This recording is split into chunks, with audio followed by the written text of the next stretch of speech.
Good morning, ladies and gentlemen. This is Ben Leibovich coming at you again. Beautiful Wednesday morning.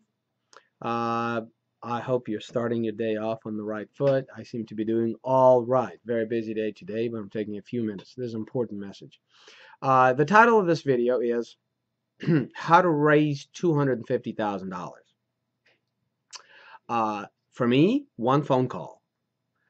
The real question is why? Why it's one phone call for me? Well, it's because people trust me. Well, then the next question is, why do people trust me? And the answer is very, very important to what you and I do. It's because of how I underwrite opportunities. And how do I do it? On the averages. You've heard the adage, talented, young fund manager outstripping the averages on Wall Street in 2013, except for that in 2014 his ass tanks worse than the S&P. How many times have you heard this, right? Yeah, everybody gets lucky once in a while. Are you going to plan on getting lucky, or are you going to plan on getting consistent results?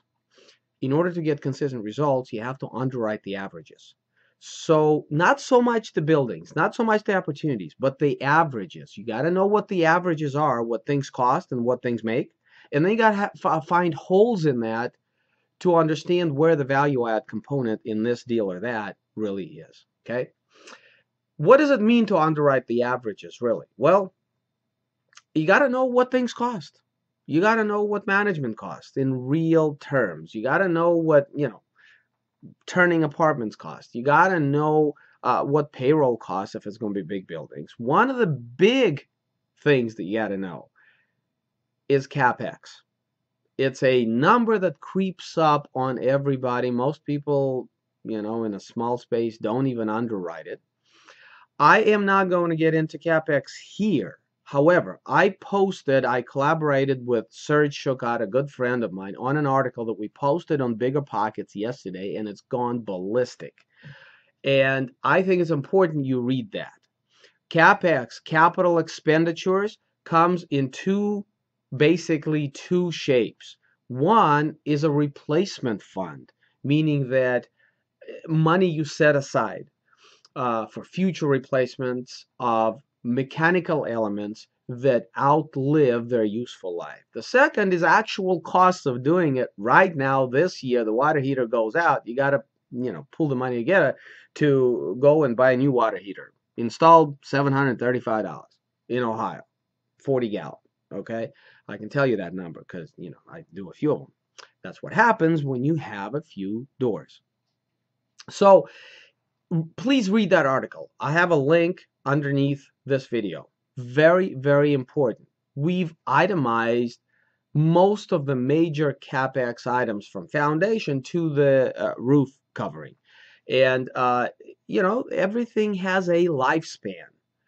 You can patch it for so long, but once you get to the limit of useful life, then you have to replace it. And in fact, the principle of depreciation, and I talk about this in the article, the principle of depreciation, which is usually discussed in the context of it being a deduction, a paper loss, the IRS gives it to us specifically because they understand that things get older, and hopefully we're setting money aside today to pay for the capital expenses of tomorrow in order to keep the property up to par, up until functional obsolescence kicks in and financial obsolescence kicks in.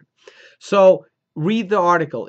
I think it's hugely important, very important. CapEx is just a number, the item that we kind of chose, but this whole principle of underwriting on averages, being realistic, quote unquote, about how much money it really takes to run property. That's why, raise $1 million is 10 calls. Raise $250,000 is 1. People trust me. And that's because I am very realistic about projecting what my costs are going to be going forward. And my track record has shown that to people, and so now a lot of things are easier. So again, I encourage you to read the article on Bigger Pockets. The link is underneath. Have a great day. I'll speak to you next time. Bye bye.